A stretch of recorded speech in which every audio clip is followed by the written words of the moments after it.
for successful negotiations. I mean, it has to be a ratchet, right? If there's, if the regime is making concessions and showing goodwill, maybe you can bring down the sanctions a little bit, but if they continue to be obstinate, why do we talk about reducing sanctions? We should talk about increasing sanctions.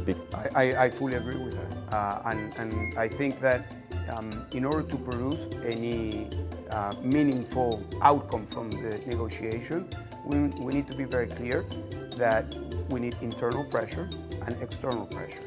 And that combination is what's going to make Maduro and his cronies to make decisions to go forward with negotiations. This smells like yet another bad faith answer to me. Since I feel generous, I'll momentarily give Leopoldo Lopez the benefit of the doubt one more time. I'll give him the benefit of the doubt that he really does agree that sanctions on the regime should be increased. Unfortunately, that's not the course of action he and his party are actually following. Instead of keeping sanctions removal as a reward for coming back to the negotiating table and successfully reaching an agreement, Lopez's own party, along with the rest of the top dog opposition parties, keep asking the US government to lift sanctions just so the regime will come back to the dialogue table. That's pathetic. It plays straight into the regime's hands, and Lopez said so himself. Yet the Vichy opposition is hell-bent on staying the course, being the first to hand concessions over to the regime and negotiating for the regime to allow their parties on the ballot in 2024. Right now, the most important thing for them is to keep milking the US for money and get ready for the 2024 elections.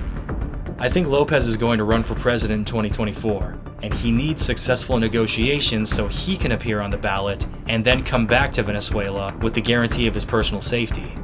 Some folks might ask, how is Lopez going to run for president when Juan Guaido is already a Voluntad Popular candidate for 2024? Easy. The parties have to have their primary elections and pick their candidates for the general election. Both Guaido and Lopez can run in the primaries for Voluntad Popular.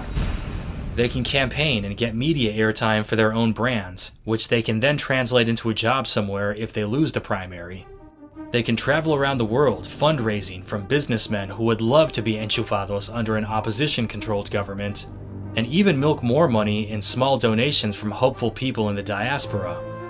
They can use that money to pay themselves, create campaign jobs for their friends and followers, have lavish dinners, have parties, and pay for their lifestyles by writing off campaign expenses.